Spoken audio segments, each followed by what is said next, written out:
A mí desde luego el cuadro no me gusta, ni creo, vamos, quizás sea así, ¿no? En realidad, pero me parece de mal gusto y casi cercano a vamos, una madurez y casi decrépita, ¿no? O sea, no me gusta. Parece como si se estuviera una margarita, pero vamos, totalmente estropeando. Los colores pálidos y cercanos casi a la muerte, vamos, a mí no me gustan en absoluto.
Fíjate que con las revoluciones burguesas del siglo XIX aparecen toda una serie de instituciones culturales en donde podemos vislumbrar o en donde se ilustra un cambio importantísimo en las actitudes de los públicos respecto a ciertas manifestaciones culturales.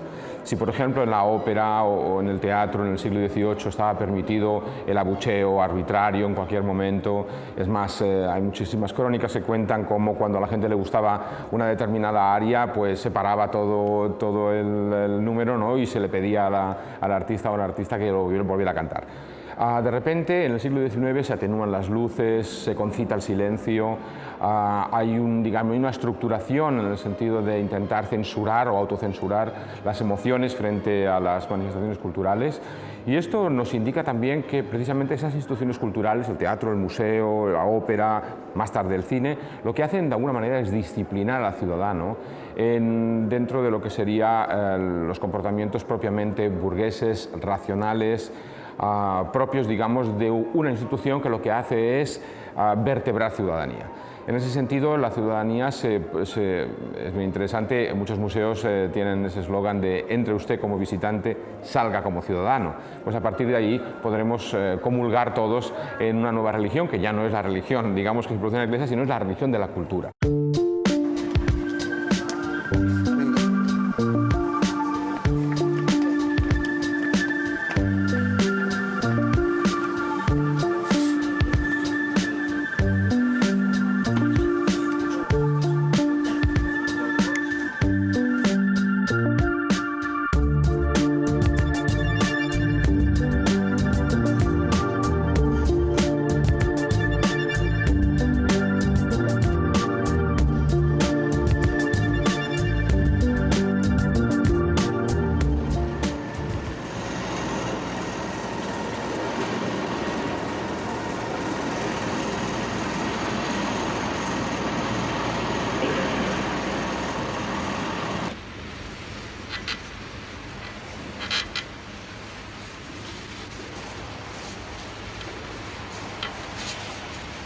Ir a un museo no es una cosa, digamos, arbitraria, ¿no? Ir al museo supone una serie de ritos, una serie de comportamientos, ¿no? Prácticamente rituales. Tenemos la distancia, se toma una distancia determinada, ¿no? Se cruzan las manos por detrás. Fíjate también, por ejemplo, que las cartelas al lado de las obras de arte suelen estar muy abajo, y eso no es baladí, es decir, se ponen así porque de alguna manera también se incita, digamos, a una cierta ritualización, ¿no? Vamos de objeto en objeto, hay una cierta temporalización, es decir, nos estamos un rato en uno, nos vamos a otro, nos quitamos las gafas. Fíjate cuántas fotografías en los museos aparece de gente con este gesto, con gesto de atención, de extrema atención. Tiene que ver con este respeto, con esta capacidad de convertir lo que es la obra de arte en un icono a través del cual es una ventana abierta al conocimiento, y como el museo ofrece precisamente la creación de ciudadanía, educar a los públicos, precisamente aún se genera mucho más esa legitimación del centro del museo como lugar en donde precisamente sean mejores ciudadanos.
When you go through the Barnes collection now, it is jaw-dropping.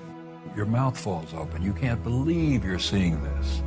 And then you go in another room and it's more and more and more and more. It's just incredible. I had an art handler there, and the first time she picked up the Van Gogh Postman to move it, she walked about 3 feet, she put the painting back down very carefully, and she sat on a bench and she cried.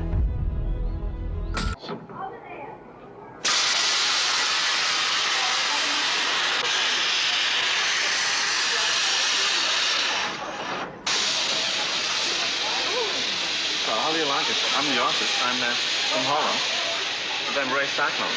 I'm an artist too, more traditional one. What are you trying to do with us? I just want to have your reaction. Well, traditional art you just can pass by, but this one you have to react to. En ese proceso mutuo de ritualización que se produce entre los objetos, las obras y los públicos en los museos, nos damos cuenta que precisamente son los públicos los que muchas veces activan las obras que parecerían muertas en las paredes de las salas, ¿no?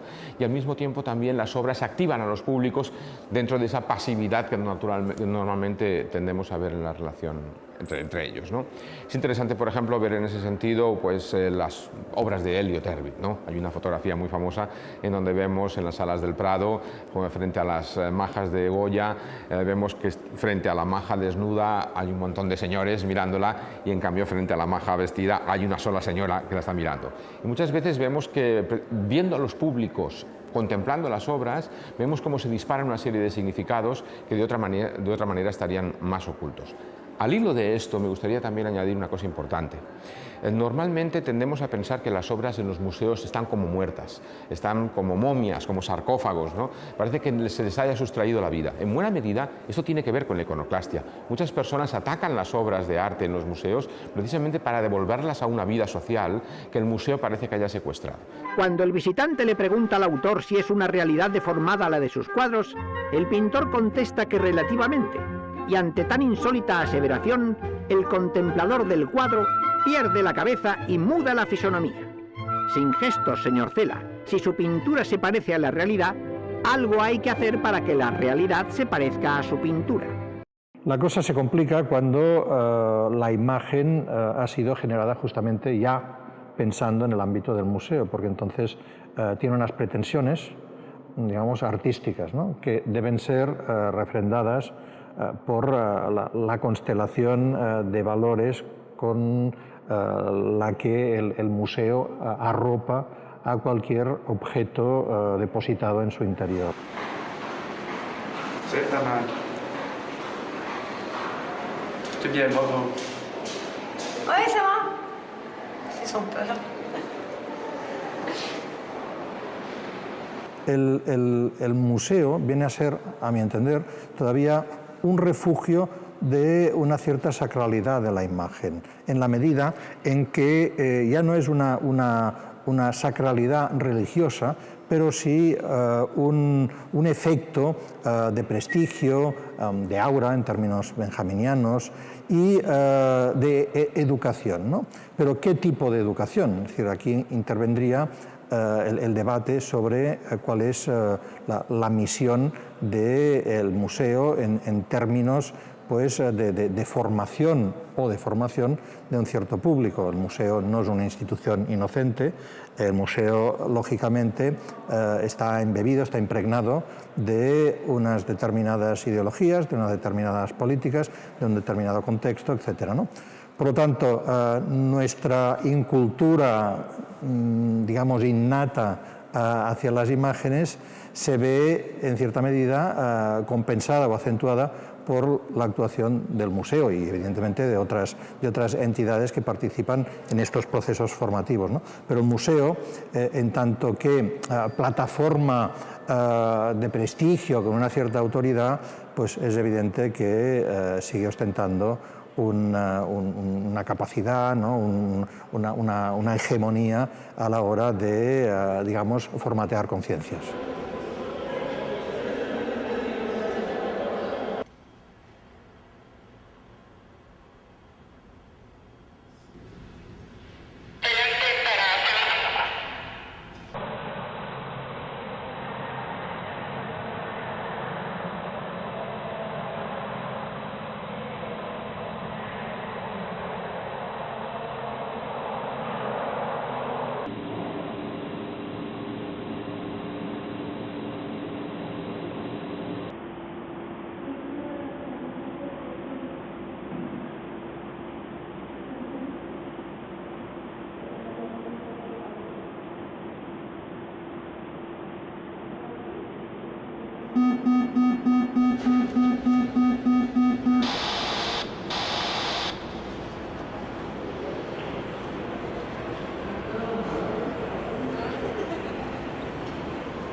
Never touch a work of art, no matter how curious you are. The oil from your hands will, over time, damage the artworks. Yes, that means you.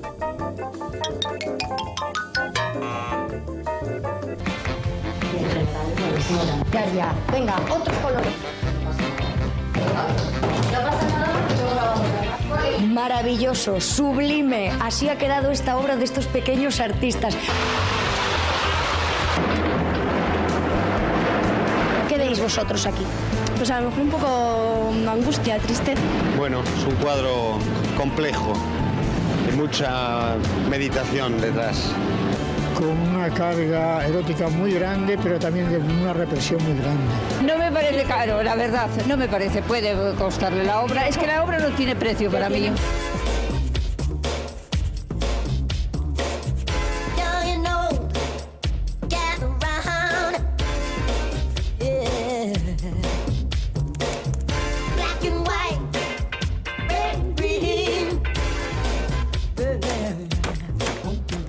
Mi intención nunca fue vandalizar o destruir la pintura de Pablo, ni tampoco insultar al Museo Menil.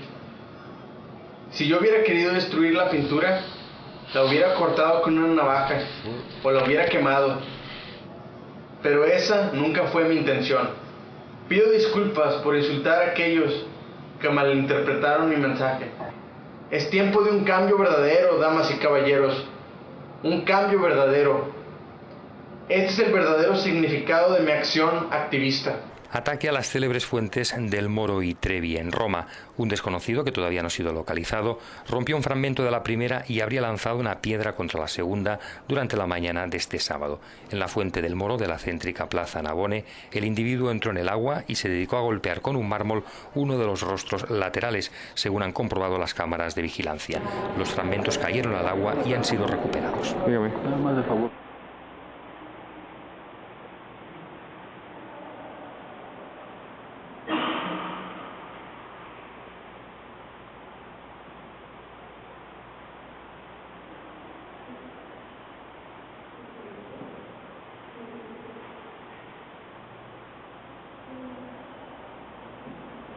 Why did you mark up that painting like that? To tell the truth. To tell the truth? Yes. What does that mean? That means you have to kill all the myths of art. To tell the truth. Who's that particular painting? Because it's a great painting. That particular artist? Yes.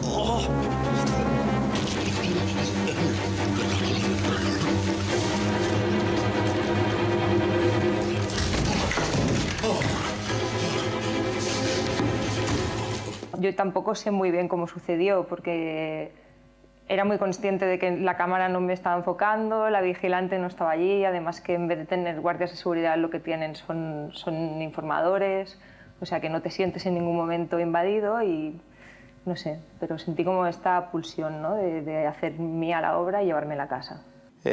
No sentíamos que estábamos haciendo nada malo, por lo que no hubo una mayor preocupación, ¿no? Fue, pues mañana hablamos y dejar los muñecos aquí y ya está.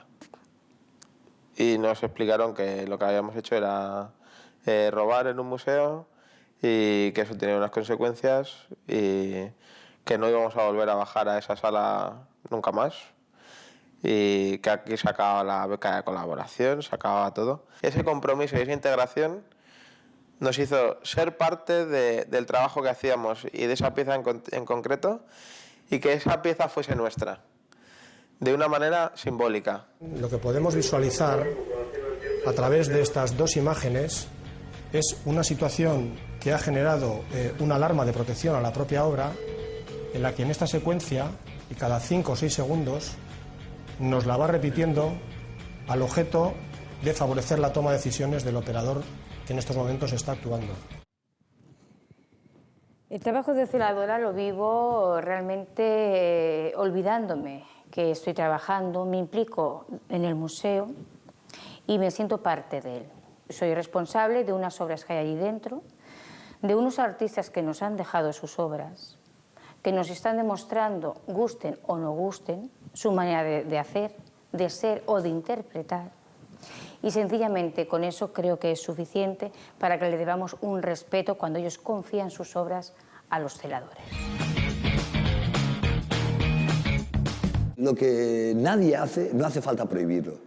Es decir, lo que se prohíbe mucho, empezando por los 10 mandamientos, es porque la gente lo hace mucho. O sea, no matarás, no desearás a la mujer de tu prójimo, todo eso. Y claro, los museos te están diciendo continuamente que no, y están dando ideas continuamente. Dando ideas de lo que a ver, si esto lo hace la gente, por algo será. En las incidencias había casos que nos decían que mucha gente escupe, que es lo más faltón que se puede hacer, o sea, faltar al respeto de algo. 3 de octubre de 2004. Se escupe dentro del recipiente de agua de la obra de XXX. 12 de noviembre de 2008. Aparece una pintada dentro de la escultura de XXX en el exterior del museo. Se avisa a colección permanente. 19 de mayo de 2012. En el tablero del juego de empatía de XXX han escrito a lápiz mierda. Sir, pardon me for mentioning, but your shirt is hanging down. That's all right. Most of the people in here are naked.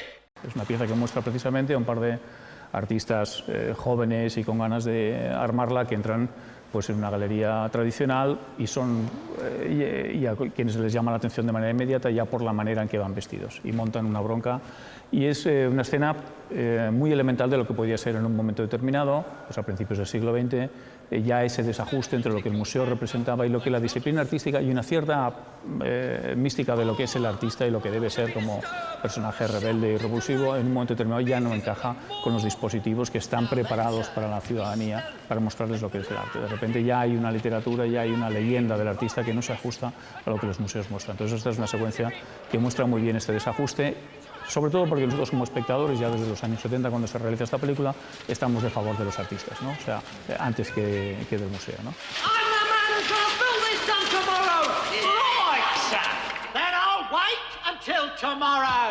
Si no conoce las normas del museo, si no es capaz de asumirlas y respetarlas, pues que abandone el museo.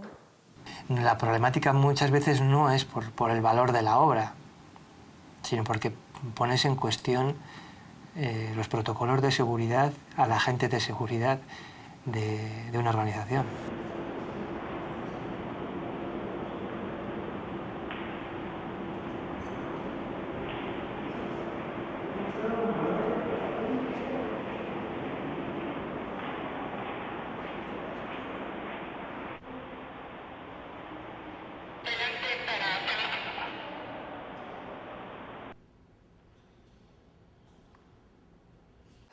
Había una instalación con una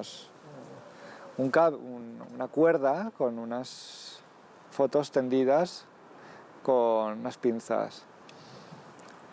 Entonces, como había pocos visitantes por la mañana, pensé ir con una cámara digital, fotografiar sus fotos y pegar un cambiazo.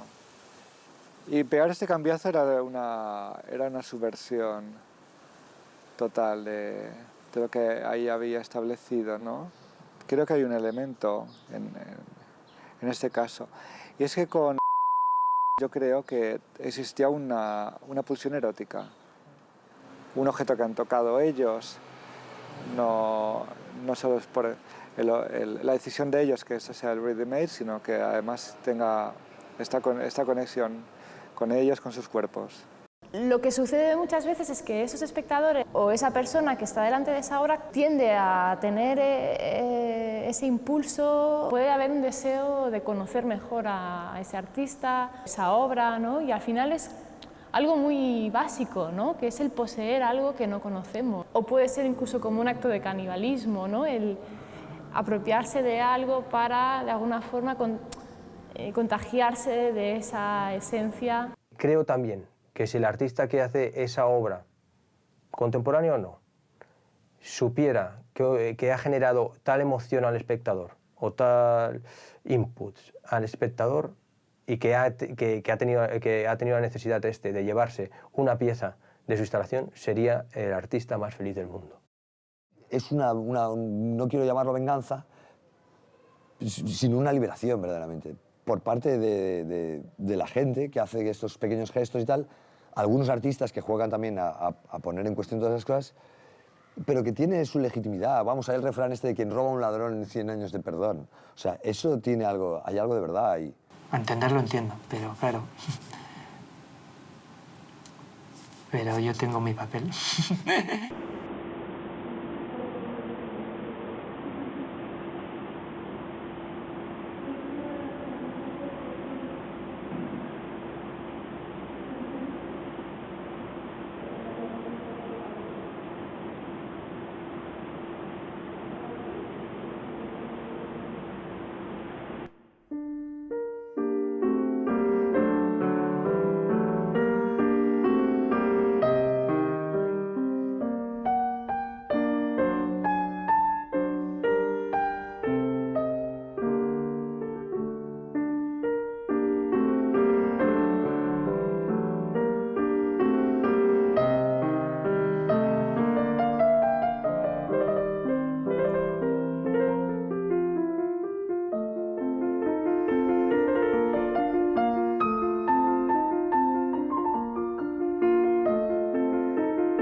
El caso de la exposición que los nazis hicieron en Múnich en 1937, que se llamaba Arte degenerado, Entartete Kunst, quizás ilustra como ningún otro ejemplo el poder que tiene el museo a la hora de desconflictuar todo aquello que se pone dentro, y al mismo tiempo también nos ilustra hasta qué punto los comportamientos de los públicos en el museo están tan interiorizados que ni siquiera ante obras de arte que ellos consideran indignas pueden comportarse de manera diferente a la habitual.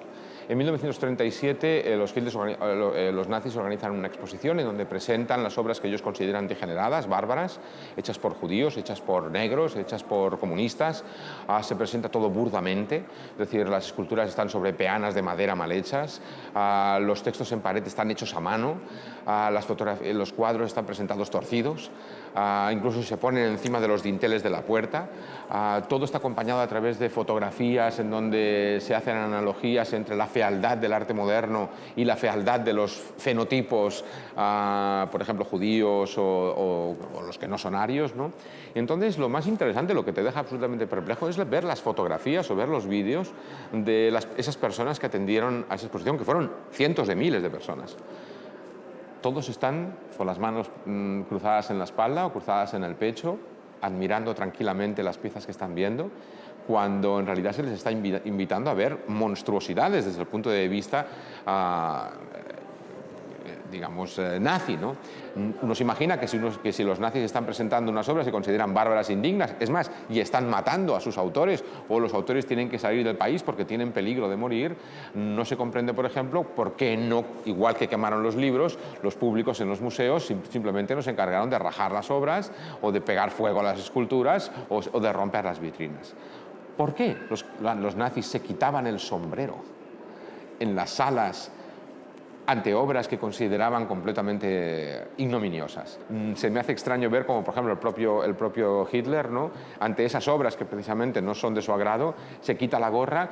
No se quitará la gorra precisamente porque ha asumido el efecto mismo del museo, ¿no?, los comportamientos que obliga estar en un museo. En el museo se generan relatos que anulan el poder que las imágenes tienen.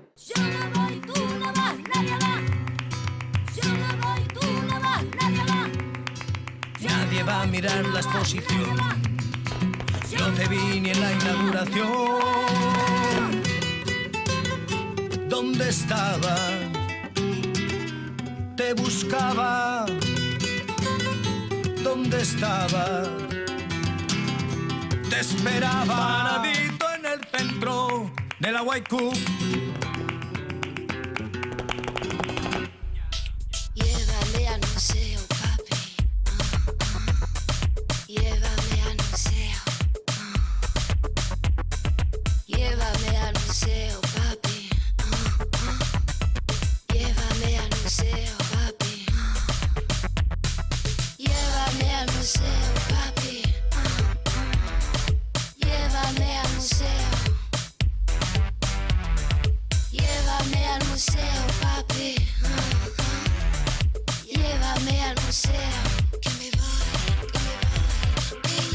Es verdad que estar en un museo, por el mero hecho de que las obras valen tanto dinero y tal, es como andar sobre cristales y que uno no, vamos, no puede evitar el tener, yo qué sé.